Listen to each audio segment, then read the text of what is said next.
जगतसिंहपुर कुजंग अंचल को एनएसी घोषणा दाबी नहीं आज एक गणसमावेश कुजंग बजार परिक्रमा करी कुजंग तहसिल कार्यालय सम्मुखें संगठित होई नाराबाजी करने सह तहसिलदार सम्मुखें निजर दाबीपत्र उपस्थापना करथिले। जदि एही दाबी को सरकार ग्रहण न करती आसंता शनिवार ठारू अनिर्दिष्ट काल पर्यंत कुजंग बजार को बंद रखाजिबो बोली कहुଯାଇଥିଲା। गत 3 दिन तले राज्य सरकार 35 स्थान को एनएसी पर घोषणा करथिबा बेले सेथिर कुजंग को अणदेखा ओडिशा विकासर मुख्यशाला पारादीप बंदर और 50 ऊर्ध्व जातीय और अंतर्जातीय शिल्प संस्था कुजंग तहसिल अंतर्भुक्त। कुजंगरे कोर्ट कचेरी सह 100 ऊर्ध्व सरकारी कार्यालय जातीय बैंक सह विभिन्न सरकारी दफ्तर रही। भारत स्वाधीनतार मुक साक्षी थिबा कुजंग अंचल शताधिक गणसंगठन गणतांत्रिक पद्धति राजरास्ता को ओह्लाइबाकू बाध्य हेबे जदि कुजंग को एनएसी घोषणा करा न जाए बोली प्रकाश करिसेंती कुजंगर विभिन्न गणसंगठन प्रमुख कर्मकर्ता माने।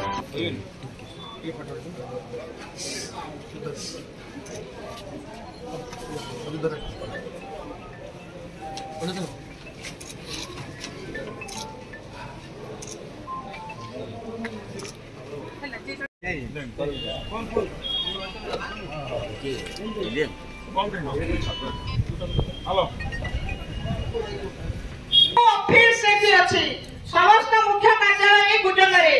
किंतु स्त्री लोक माने आसिले कुजंगरे कोठी परिश्रम करिया पे जगह नाही किंतु मो बर्तने से एनएसी रबिले बर्तने स्त्री लोक पे किछि कहूची प्रथम विज्ञापित अंचल घोषणा करा जायछि तादरे कुजंग बात पड़ी जायछि दुख लागुछि जेतेबेले बहुत दिन पूर्व हमर पूर्वतन मंत्री डॉक्टर दामोदर राउत एनएसी पाई घोषणा करिवे बोली एनएसी हो बोली बारंबार प्रतिश्रुति दे आसुतिले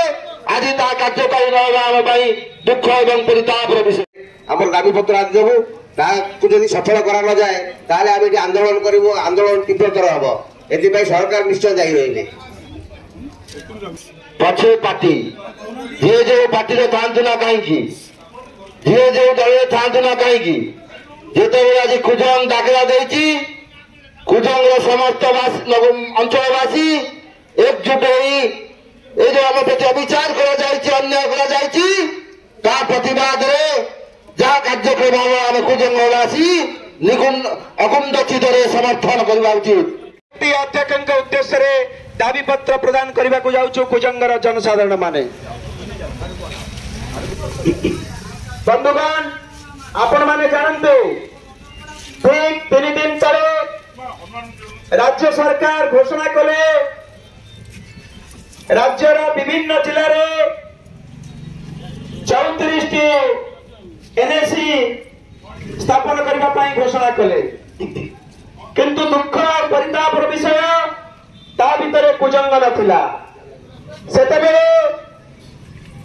राज्यर अन्य एक स्थान वीर महाराज आगे परिचय एक्चुअली मु रघुनाथ साहू कुजंगरे एनएसी घोषणा करने पाई जो आंदोलन डाकरा दिखाई मु तार सामूहिक भाव में अस्थायी आवाहक रही। आज बुधवार 11 घटिका समय कुजंगर जनसाधारण मुरबी बुद्धिजीवी कुजंगर विभिन्न व्यवसायी संगठन एवं कुजंगर विभिन्न संगठन पक्षर मुखिया माने आम एकाठी होई कुजंग हनुमान मंदिर पाखरु एक विशाल शोभा यात्रा कुजंग तहसिलदार कार्यालय पाखे पहुंचीलु एवं आज कुजंग तहसिलदार मैडम को दाबीपत्र प्रदान कलु। आज एठी तहसिल कार्यालय रे सब कलेक्टर जगतसिंहपुर महोदय उपस्थित थिले तांको मध्य अवगत कलु। आमे जो दाबी देलु से दाबीर सारांश है कुजंग राज्यर एक प्रमुख स्थान कुजंग भितरे पारादीप बंदर रही कुजंग तहसिल अंतर्गत पारादीप बंदर ता सहित 100 ऊर्ध्व देशी विदेशी शिल्प रही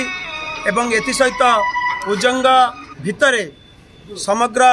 जगतसिंहपुर जिलार विभिन्न कार्यालय केतक कार्यालय मुख्य कुजंग रही जमिति वन विभाग कार्यालय मुख्य फिसारी विभाग कार्यालय मुख्य एवं विभिन्न संस्था कार्यकारी करुच्ची जातीय बैंक मान रही कुजंगरे 100 ऊर्ध्व सरकारी कार्यालय रही कुजंगरे सबुठ गुरुत्वपूर्ण कथा है कुजंगरे जुडिशियल डिस्ट्रिक्ट मान्यता राज्य सरकार 3 दिन मध्य आमर दाबी पूरण न करती आगामी दिन में विशेषकर आसंता शनिवार ठारू जदि राज्य सरकार आम कथा न शुणती आसंता शनिवार ठारू कुजंग बंद डाकरा देलु कुजंगर समस्त बुद्धिजीवी कुजंगर व्यवसायी कुजंगर आईनजीवी बंधु कुजंगर सामाजिक बंधु कुजंगर जनसाधारण कुजंगर समस्त बुद्धिजीवी एकाठी हेबे कुजंग साधारण जनता एकाठी हेबे दल मत निर्विशेष राजनीति ठारू ऊर्ध्वर रही समस्ते आम आगू आसबू कुजंग को बंद कर रखिबू जे पर्यंत एनएसी घोषणा न ओडिशार विकास मुख सड़क पारादीप की कहुवा बेले पारादीप भित्तिभूमि होउची कुजंग कुजंग जमी कुजंग चाषी मान जमी पारादीप ठिया पारादीप बंदर कुजंग तहसिल अंतर्गत जगतसिंहपुर कुजंगरू शारदा प्रसन्न परिचय रिपोर्ट न्यूज उपांत खबर।